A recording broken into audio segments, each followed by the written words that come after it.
Kung pakiramdam mo ay paikot-ikot ka na lang sa utang, bayad dito and then utang naman doon, then this video is for you. Marami ngayon ang nababaon sa utang kasi nga doble-doble o sabay-sabay yung mga olas, mga credit cards, and installments. So for today's video, I'm not gonna talk about another fintech app or review another ola. Instead, I want to share a realistic step-by-step plan para makawala sa utang kahit pa konti-konti lang. Now, this is not the kind na parang get rich quick or magiging utang free ka na in 30 days because it's hard to get away. Ang hirap makawala sa utang. Sometimes, yung isang ola, instead na makatulong, it's not a solution. Instead, mas nakasama pa.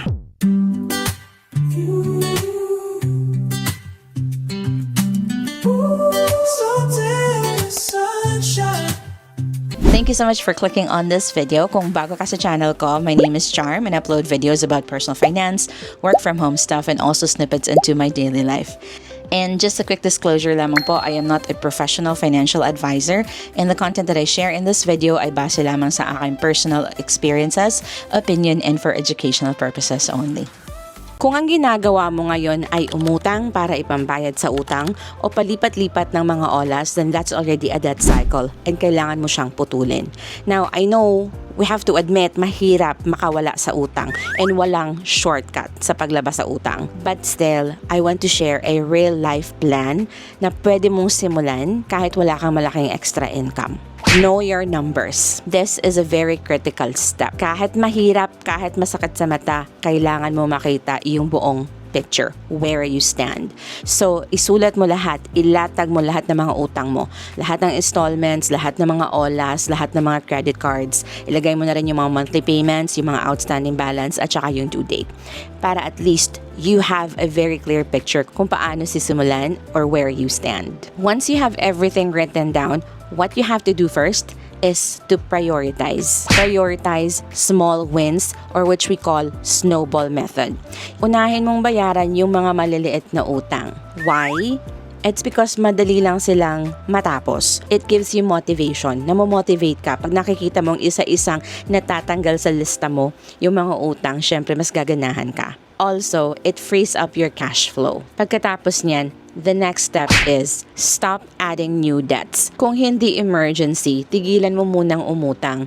Kasi kahit gaano ka pa kagaling mag-budget, kung nadadagdagan na naman yung utang mo, wala pa rin, hindi ka pa rin makakausad. The next step is to focus on the high interest loans. After the small wins, targetan mo naman yung mga mataas yung interest at yung mga makukulit maningil. The next step is to create a simple payment system. Hindi kailangan complicated. You just have to make sure na merong fixed amount every month na napupunta doon sa loans mo. Hindi kailangan perpekto because at this point, consistency beats perfection. So, kailangan ng talaga consistent ka sa pag-allocate ng pera mo pambayad sa mga bills and mga utang mo. Now, ito naman yung mga kailangan mong iwasan while you are trying to get out of debt. Number 1 is yung loan hopping nga. Yung uutang ka dito para ipambayad mo sa isa pong utang kasi nagiging loan cycle na siya or debt cycle na siya. And patuloy lang yang ganyan if hindi mo siya puputulin. Number 2, tigilan mo na yung minimum payments lang yung binabayaran mo forever. Kasi it might be good like for a short period of time, temporarily, kung wala ka talagang enough money to pay off the entire debt, sure, just pay off the minimum payment. Pero pag minimum na lang palagi, masahaba lang yung utang mo. Itigil na yung minimum payments na lang forever. Kasi if you're just going to pay the minimum amount, tatagal lang yung utang mo. It might be safe for a short period of time, pero as much as possible, avoid paying just the minimum amount. Another 3 that you should avoid is ignoring your utang. Like, it doesn't make it go away kung hindi mo siya pinapansin.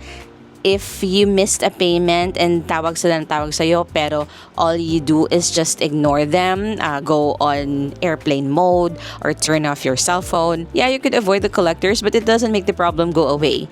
Pag ini-ignore mo siya, tataas lang ng tataas yung babayaran mo kasi pagpapatong-patong na yung interest, yung penalties, yung late fees and all. So, never ignore your utang. If hindi mo pa talaga kayang bayaran yung utang mo in the meantime, again, do not ignore their calls, do not ignore your utang, talk to them nicely, and see if you can request for an extension or even a payment restructure or something like that. As long as they see na you are really trying to pay off your debt, minsan naman pumapayag naman sila. And the next thing that you need to avoid is yung emotional spending.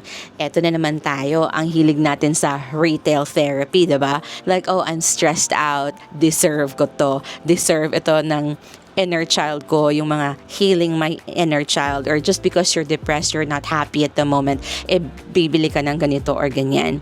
All the more, like, if hindi mo naman talaga kailangan, uutang ka just for you to buy this gadget para mapasaya mo yung sarili mo in the meantime. But where will that take you later on? Uulit na naman tayo sa cycle. Uutang para may pambili ng ganito, and then the cycle goes on. Now, punta tayo dun sa practical tips or yung mga realistic things na pwede mong gawin. Number 1, sell unused items or yung mga extra gadgets na hindi mo naman ginagamit. Like an old phone na gumagana pa naman or an old tablet pero it's just collecting dust somewhere, ibenta mo na. And then gamitin mo yung kita mo to pay off some of your loans. Next is pwede kang magdagdag ng side hustle or add multiple income streams. If you have an extra hour or 2 or a few hours, pwede kang maghanap ng mga part-time jobs, yung mga work from home jobs, for example, yung online ESL teaching or maging VA or online selling or yung mga nauusong affiliate marketing ngayon. Kasi sometimes kahit gaano pa tayo magtipid, sadya talagang kulang. So we have to look for an additional income. Ika nga, your shovel needs to be bigger than the hole you are digging.